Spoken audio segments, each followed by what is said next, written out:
उस दिन आपकी कोई जमीन पर कब्जा नहीं कर पाएगा, कोई आपकी बहन बेटी को छेड़ नहीं पाएगा। मैं तो वो भी नहीं भूला हूं इस लॉकडाउन में कि जब 3-4 महीने पहले मैं आया था, इसी मैनपुरी में एक प्रजापति परिवार को पूरे जला दिया गया। मुझे आज भी वो बात याद है। और जलाने के बाद उसके भाई से स्टेटमेंट दिलवाया गया कि मेरी बहन ने झूठ बोला। मारने वाले वो लोग नहीं है, कोई दूसरे लोग हैं। मुझे तो वो घटना भी याद है। मैं कोई घटना नहीं भूला हूं, चाहे वो मैनपुरी की हो चाहे आसपास की हो। मैं देखने में जरूर सीधा लगता हूं, ढीला लगता हूं, मैं बोलता नहीं हूं, लेकिन इसका मतलब ये नहीं है कि मैं उन चीजों को जानता नहीं हूं या मैं दरकिनार कर जाता हूं।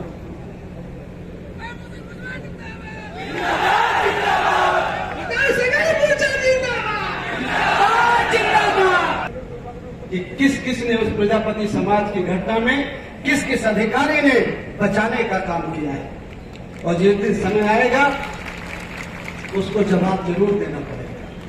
और वो समय लाने वाले होंगे आप लोग। जिस दिन आपने अपने वोट का सही प्रयोग किया, शायद 10 महीना बाकी है, ज्यादा दिन बाकी नहीं।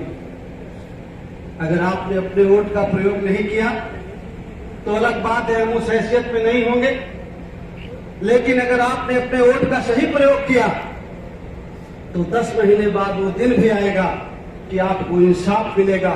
जहां जहां भी आपके साथ अन्याय अत्याचार हुआ है वो इंसाफ मिलेगा।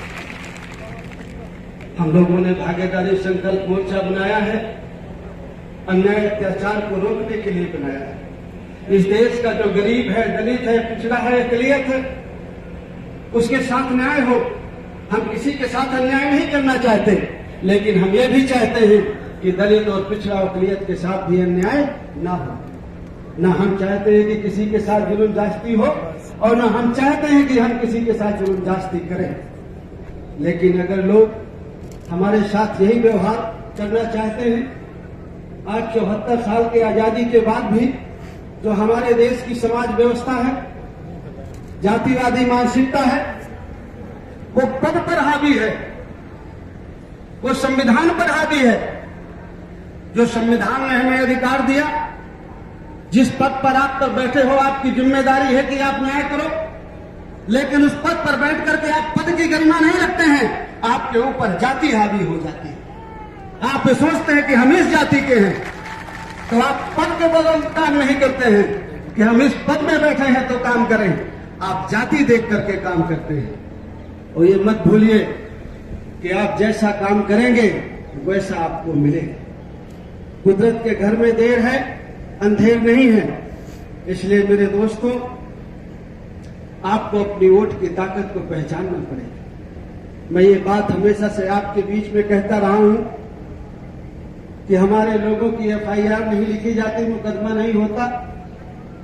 जैसे प्रजापति के केस में कार्रवाई नहीं हुई,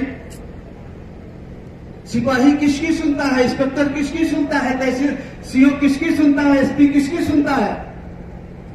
मैं तो आपको हमेशा ये बात कहता हूं, सिपाही उससे बड़ा, इंस्पेक्टर उससे बड़ा, सीओ उससे बड़ा, एसपी, डीआईजी, आईजी, डीजीपी उससे बड़ा मुख्यमंत्री सरकार जो आपके वोट से बनती है।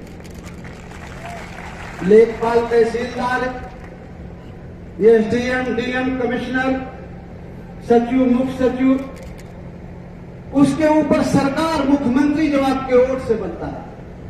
सारी ताकत आपके वोट पे है।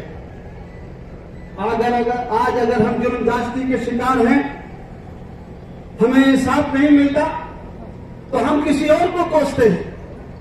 हम सोचते हैं कि जिम्मेवार कोई और है, और हम सोचते हैं कि हमारा इसी से हमारी जो कमियां हैं वो दूर हो जाती। जिम्मेवार कोई और नहीं है कि हमारी सुनाई नहीं होती। अगर हम गहराई से सुने तो उसके जिम्मेवार हम हैं। गलती हमने की है। अगर वोट देकर के हम उन्हें सत्ता में न पहुंचाते तो शायद ये अन्याय अत्याचार हमारे ऊपर नहीं। इसलिए ये लड़ाई हम उनको ठीक करके नहीं जीतेंगे। ये लड़ाई अगर हम ठीक हो जाए तो जीत जाएंगे, और जिस दिन हम ठीक हो जाएंगे तो किसी के माई के लाल की ताकत नहीं है कि हमारे ऊपर जुल्म जास्ती करें। आज हमारे बच्चों के हिस्से की सरकारी नौकरियां छीनी जा रही है,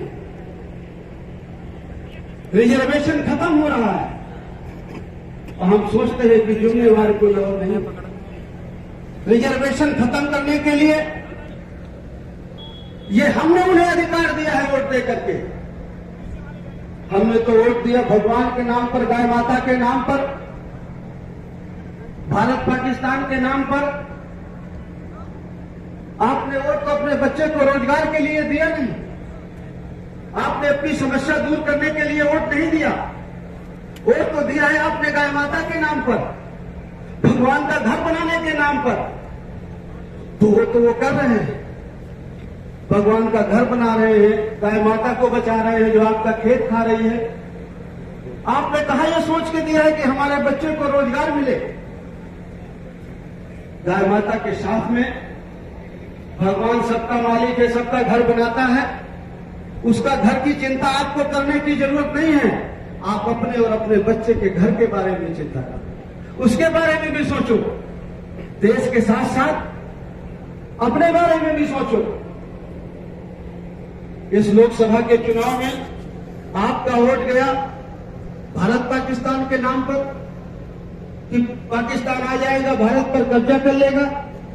7 साल पहले भी पाकिस्तान था, पहले भी भारत था, तो क्या पाकिस्तान आ गया था क्या भारत में? बहुत छोटा सा देश है पाकिस्तान, 15-16 करोड़ आबादी है पाकिस्तान की, हमारी तो 140 करोड़ है। उसकी कभी हिम्मत नहीं है कि वो भारत की तरफ देख ले, लेकिन वो मुद्दा मिल जाता है भारत पाकिस्तान, हिंदू मुसलमान का आपको मुद्दा मिल जाता है। कांग्रेस की गवर्नमेंट थी तो पाकिस्तान नहीं आ गया था, इन 6 सालों में 7 साल में पाकिस्तान आ गया। तो आपने सोचा बहुत मजबूत हाथों में है इसलिए वोट दे दो। अपनी सोचो, देश के बारे में सोचो, तो आप अपनी भूल गए, देश के बारे में सोचने लगे। अरे भाई, देश हमको आपको मिला के बनता है, हमको अलग करके देश नहीं बनता। जब हम सब हैं तो देश है, और अगर देश में जिस धरती में आदमी का कोई वजूद नहीं है तो वो देश कैसे है? अगर आप उन्नति नहीं करेंगे, आपके बच्चे को शिक्षा नहीं मिलेगी, रोजगार नहीं मिलेगा, स्वास्थ्य नहीं मिलेगा, अगर इस देश का किसान खुशहाल नहीं होगा, मजदूर खुशहाल नहीं होगा, तो कैसे देश उन्नति करेगा? कैसे देश उन्नति करेगा? कैसे देश आगे बढ़ेगा? देश तो तभी आगे बढ़ेगा जब किसान खुशहाल हो, गरीब खुशहाल हो, बेरोजगार बच्चों को रोजगार मिले, मां बहनों की इज्जत सुरक्षित हो। जब हम सब सुरक्षित हो तो देश सुरक्षित हो। अगर आपको देश को उन्नति के रास्ते पर ले जाना है तो आपको पहले उन्नति अपने को उन्नति के रास्ते में ले जाना होगा। अगर आपको देश को उन्नति के रास्ते पे ले जाना है तो अपने बच्चे के उन्नति के रास्ते में भी सोचिए।